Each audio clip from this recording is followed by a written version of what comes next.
खबरदार रहने के लिए चैनल को सब्सक्राइब करें और प्रेस करें बेल आइकन।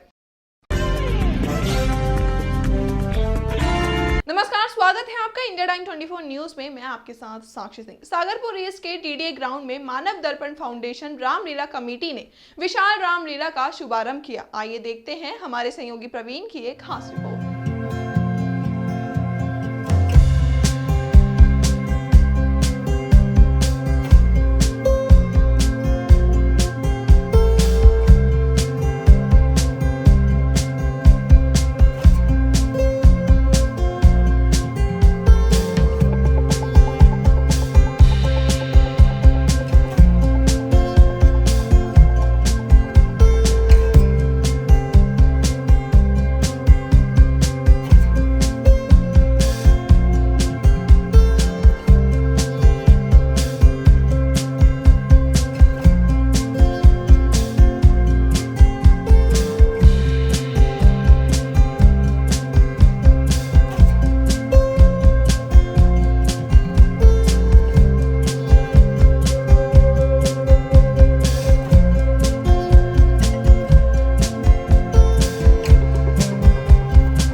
सागरपुर ईस्ट के डीडीए ग्राउंड में मानव दर्पण फाउंडेशन ने विशाल रामलीला की शुरुआत कर दी है। लीला के पहले दिन पूर्वांचल व प्रवासी सहयोग मंच के राष्ट्रीय अध्यक्ष सुधीर कुमार श्रीवास्तव ने अपनी टीम के साथ रामलीला के सदस्यों से मुलाकात करके उन्हें मुबारकबाद दी। सुधीर कुमार श्रीवास्तव के साथ पूर्वांचल व प्रवासी सहयोग मंच के कोषाध्यक्ष श्री राम जी, सहयोगी मुकुल श्रीवास्तव, राष्ट्रीय सचिव श्रवण पांडे, मेंबर नित्यानंद राय भी मौजूद रहे। इस मौके पर ईस्ट सागरपुर से वार्ड नंबर 32S के निगम पार्षद पूनम जिंदल व रामलीला के सभी सदस्यों ने पूर्वांचल व प्रवासी सहयोग मंच के सभी सदस्यों का आभार व्यक्त करते हुए उन्हें रोज पधारने के लिए आमंत्रित किया।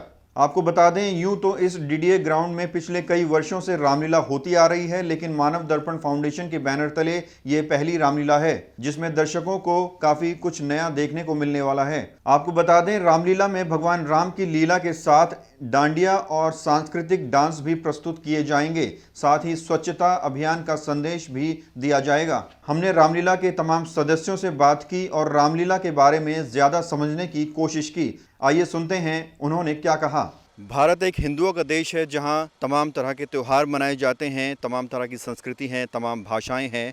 रामलीला का दौर चल रहा है और इस वक्त हम पहुंचे हैं सागरपुर ईस्ट में, जहां एक विशाल रामलीला का आयोजन का आगाज़ हो चुका है। और मैं चाहूँगा मेरे राइट साइड में कैमरामैन दिखाए, हज़ारों लोगों के आने की संभावना यहाँ है, इसलिए उसी हिसाब से यहाँ पूरा मैनेज किया गया है, बंदोबस्त किया गया है। और एक बड़ा पंडाल आपको यहाँ नज़र आ रहा होगा। 10 दिनों तक चलने वाली इस रामलीला में हज़ारों लोगों के आने की संभावना है। पूरा मैनेजमेंट उसी तरह से किया गया है। और मेरे साथ रामलीला के कुछ सदस्य हैं, मेंबर्स हैं जो यहाँ काम कर रहे हैं, पूरा सहयोग कर रहे हैं। हम उनसे बात करेंगे और समझने की कोशिश करेंगे क्या कुछ खास है इस सागरपुर ईस्ट की रामलीला में। सर, आपका नाम बता दीजिए।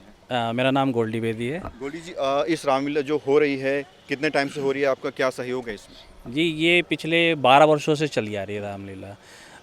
इस बार थोड़ी चेंजेस इसमें यह है, जो पहले होती थी वो सनातन धर्म रामलीला कमेटी करती थी। इस बार मानव दर्पण एनजीओ है जिसका मैं प्रेसिडेंट हूँ। इस बार मानव दर्पण के बैनर तले हो रही है। हमने इसको कुछ बढ़ाने की कोशिश करी है रामलीला को। पहले थोड़ा लेवल इसका अलग था, जैसे कि आपने देखा यहाँ पे हमने चेयर्स की संख्या बढ़ा दी है, बैरिकेड की चेंज कर दिए हैं। दशहरे के लिए हमने अलग स्पेस बनाया है सामने ही, जहाँ पे तीनों पुतले लग जाएंगे, बैक साइड में नहीं जाएंगे। भवन को बड़ा किया है, स्टेज को बड़ा किया है, कुछ मेले का इंतजाम किया है, फूड कॉर्नर वगैरह भी लगाए गए हैं। हेल्थ कैंप भी हमारा इसमें एक लगेगा, पुलिस सहायता केंद्र भी लगेगा, सीसीटीवी की व्यवस्था है इसके अंदर। और अपने जो वीवीआईपी गेस्ट हैं उनके लिए चाय, कॉफ़ी, और अपने जो कलाकार हैं उनके लिए खाने वाने का प्रबंध, हर चीज़ का ध्यान रखा गया है इसमें। हर चीज़ का ध्यान रखा गया है। सिक्योरिटी की बात हो, खाने पीने की बात हो, और जो दर्शक यहाँ पहुँचेंगे उनकी बात हो, उनके कंफर्टेबिलिटी के लिए हर चीज़ का ध्यान रखा जाएगा। सर, आपसे समझना चाहूँगा, कलाकारों की अगर बात करें तो रामलीला के कलाकार कहाँ से स्पेशली आपने बुलाए हैं, या फिर यहीं के लोकल क्षेत्रीय कलाकार हैं? लोकल क्षेत्रीय कलाकार हैं। मैं वाइस चेयरमैन गोपीचंद गुप्ता जी हूँ, और यहाँ क्षेत्रीय कलाकार हैं सारे, और पुराने पहले से जो कमेटी हमारी चली आ रही है उसी के कलाकार हैं सारे। बिल्कुल, पूनम जिंदल निगम पार्षद भी हमारे साथ है। मैम, आपसे समझना चाहूँगा, प्रशासनिक तौर पर आप कैसे सहयोग कर रहे हैं इस रामलीला के अंदर? मैं सबसे पहले मानव दर्पण फाउंडेशन का बहुत बहुत धन्यवाद करती हूँ और उन्हें शुभकामनाएं देती हूँ कि उन्होंने इतना विशाल इस रामलीला का जो स्वरूप करा है। जैसे आपने देखा होगा कि स्टेज बहुत बड़ा है, लगभग 140 फुट का ये स्टेज है और मुझे नहीं लगता कि पूरी विधानसभा में इतना बड़ा स्टेज होगा। ये हमारे ही 32 वार्ड में ये स्टेज इतना बड़ा है और जिस तरीके से हमने इस रामलीला का स्वरूप बढ़ाया, हमारे प्रधान गोल्डी बेदी जी ने बताया, इसमें अनेक विशेषताएं। इसमें वाईफाई फ्री रामलीला है, 24 घंटे इसमें वाईफाई मिलेगा जी। तो इसके लिए कोई कंपनी हायर की है आपने वाईफाई? हाँ जी, हमने कोई कंपनी हायर की है और इसमें हमने कुछ कंपटीशन रखे हैं। हमने एक पबजी टूर्नामेंट रखा है, एक चित्र प्रतियोगिता 2 अक्टूबर को रखी है मॉर्निंग में और एक डांडिया का विशेष महिलाओं का है जिसमें लगभग 700-800 महिलाएं आने की उम्मीद है हमें। और डांडिया का विशेष इंजॉयमेंट का, मनोरंजन का कार्यक्रम रखा है और एक डांस पर कंपटीशन रखा है। हमने रामलीला के साथ साथ कुछ एक्टिविटी भी इस तरीके की रखी हैं, कुछ सेल्फी कॉर्नर भी इसमें बनाया है। भाई ने बताया जैसे हमारे कि मेडिकल और की सुविधा तो है ही, साथ में हमने एक एम्बुलेंस भी यहाँ पर प्रोवाइड की है। चलिए, तो पूनम जिंदल जी साफ तौर पर बता रहे हैं कि राम की लीला के साथ साथ आपको और भी कई सारी चीज़ें, नई चीज़ें देखने को मिलेगी। पहले भी हमने ये रामलीला कवर की है, हालांकि अब बैनर दूसरा है। उस वक्त भी पूनम जिंदल ने पेड़ पौधे बंटवाए थे, ग्रीनरी का एक संदेश दिया था। सर, आपसे समझना चाहूँगा, बहुत सारी रामलीला हो रही है राजधानी दिल्ली में, क्या कुछ अलग देखने को मिलेगा यहाँ?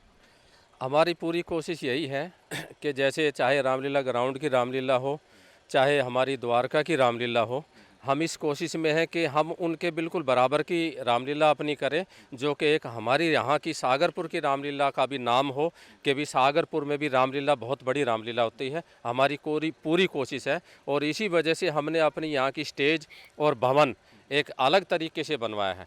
हमारे जितने भी कलाकार हैं सारे प्रोफेशनल कलाकार हैं, जो पिछले 20-22 साल से हमारे जो कलाकार हैं 20-22 साल से अपना काम करते आए हैं। ये तो उसी तरह प्रोफेशनल कलाकार हैं। प्रोफेशनल कलाकार है। सर, आपसे समझना चाहूँगा, आप बताएं कि हज़ारों की संख्या में लोग यहाँ पहुँचेंगे, कितने वॉलंटियर्स हैं, क्या कुछ बंदोबस्त किए गए हैं, कितना सहयोग दिल्ली पुलिस की तरफ से मिलने वाला?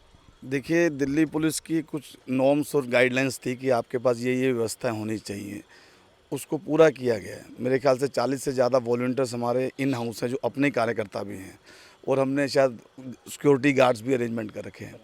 140 फुट लंबा तो मैदान अभी बहन जी ने बताया। ये पूरा ग्राउंड जो है डीडीए का लगभग 22,000 स्क्वायर यार्ड्स में है और ऑलमोस्ट 16,000 स्क्वायर यार्ड्स की ऑफिशियल बुकिंग है संस्था के नाम। इतना बड़ा मंच भगवान ने बड़े भाग्य से हमें दिया है। 25वां या 26वां साल है जो राम और लक्ष्मण के हमारे पात्र हैं। मैं निर्देशक हूँ इस संस्था में। वो दोनों बच्चे 25वें या 26वें साल लगातार उस जुगल जोड़ी में रामलीला में उतर रहे हैं।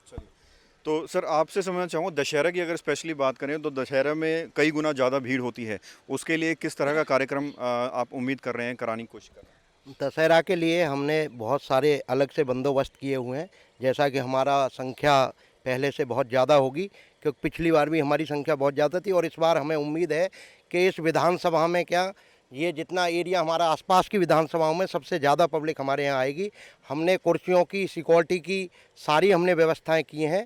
हमारा वाईफाई है, सीसीटीवी है, हमने सारी व्यवस्था, कैमरा, और हमने एक भगवान राम का भी एक दरबार अलग से लगाने का यहाँ वो किया है प्रोविज़न, वो हमारा लग जाएगा। तो वो हमारा इस विधानसभा में हमारी जो रामलीला है सबसे अलग होगी और सबसे बड़ी रामलीला होगी। चलिए, बहुत बहुत शुक्रिया। तो ये जो सागरपुर ईस्ट की रामलीला है बिल्कुल अलग होने वाली है और जैसे कि पूनम जिंदल ने बताया कि भगवान राम की लीला के साथ साथ आपको बहुत सारी चीज़ें, नई चीज़ें देखने को मिलेगी और साथ ही अगर सिक्योरिटी की बात करें, दर्शकों की बात करें, बढ़ती भीड़ की बात करें, हर चीज़ का बंदोबस्त यहाँ किया गया है। जैसे ही भगवान राम की लीला का मंचन शुरू होगा हम एक बार फिर आएंगे और पूरी कवरेज आपको कलाकारों के साथ दिखाएंगे। 10 दिन तक चलने वाली इस रामलीला में पहुँचने वाले हज़ारों दर्शकों के लिए 24 घंटे मुफ्त वाईफाई की सुविधा उपलब्ध रहेगी। सुरक्षा को ध्यान में रखते हुए यहाँ चप्पे चप्पे पर CCTV कैमरे लगाने के साथ साथ फायर कंट्रोलिंग इक्विपमेंट्स इंस्टॉल किए गए हैं। इस रामलीला के ठीक बगल में मेला भी लगा हुआ है, इसलिए भारी भीड़ को ध्यान में रखते हुए किसी भी अनहोनी को रोकने के लिए पुलिस के दर्जनों जवान तैनात हैं। इस रामलीला की खास बात यह है कि यहाँ कोई भी कलाकार बाहर से नहीं बुलाया गया है, बल्कि क्षेत्रीय अनुभवी कलाकार पूरी रामलीला का मंचन करेंगे। दशहरा के दिन इस मैदान में रावण, कुंभकर्ण और बेगनाथ के पुतलों का दहन किया जाएगा। उम्मीद जताई जा रही है कि रावण के पुतले की ऊंचाई 70 फीट तक हो सकती है। तो अभी लेंगे एक छोटा सा ब्रेक और ब्रेक के बाद आपको दिखाएंगे भारत में होने वाली कई प्रकार की रामलीलाओं के बारे में। भगत चंद्रा हॉस्पिटल विश्व की सभी आधुनिक और बुनियादी सुविधाओं से परिपूर्ण एक world class multi speciality hospital, Mahavir enclave, Palam Dabri road पर स्थित साउथ वेस्ट दिल्ली का एकमात्र मल्टी स्पेशलिटी हॉस्पिटल, जहां 24 घंटे आपकी सेवा में उपलब्ध हैं वेल क्वालिफाइड डॉक्टर्स और हेल्पिंग स्टाफ। डॉक्टर CM भगत द्वारा स्थापित भगत चंद्रा हॉस्पिटल आपकी सेहत का ख्याल रखना ही इसकी प्राथमिकता है, वो भी अफोर्डेबल रेट्स में। ब्रेक के बाद स्वागत है आपका फिर एक बार। चलिए अब आपको बताते हैं कि हिंदुओं के देश भारत में कितनी तरह की रामलीलाओं का मंचन किया जाता है। रंगमंचीय दृष्टि से रामलीला 3 प्रकार की होती हैं: सचल लीला, अचल लीला तथा स्टेज लीला। काशी नगरी के 4 स्थलों में अचल लीलाएं होती हैं। तुलसीदास द्वारा स्थापित रंगमंच की कई विशेषताओं में से एक यह भी है कि स्वाभाविकता और मनोहरता की सृष्टि के लिए अयोध्या, जनकपुरी, त्रिकूट, लंका आदि अलग अलग स्थान बना दिए गए थे और एक स्थान पर उसी से संबंधित सब लीलाएं दिखाई जाती थीं। यह ज्ञातव्य है कि रंगशाला खुली होती थी और पात्रों को संवाद जोड़ने घटाने में स्वतंत्रता थी। इस तरह की हिंदी रंगमंच की प्रतिष्ठा का श्रेय तुलसीदास को और उनके कार्यक्षेत्र काशी को प्राप्त है। इलाहाबाद के दशहरे के अवसर पर रामलीला के सिलसिले में जो विमान और चौकसियां निकलती हैं, उनका दृश्य बड़ा भव्य होता है। देश के तमाम राज्यों में रामलीला के लिए स्टेज तैयार किए जाते हैं, जिन पर तमाम मंजे हुए कलाकार भगवान राम की लीला का मंचन करते हैं। यूं तो कश्मीर से लेकर कन्याकुमारी तक लाखों रामलीलाएं होती हैं, लेकिन सागरपुर ईस्ट की इस रामलीला की बात ही कुछ और है। बहरहाल इस खबर में इतना ही। बाकी की तमाम बड़ी खबरों के लिए आप बने रहिए हमारे साथ और देखते रहिए इंडिया 924 न्यूज। खबरों से खबरदार रहने के लिए चैनल को सब्सक्राइब करें और प्रेस करें बेल आइकन।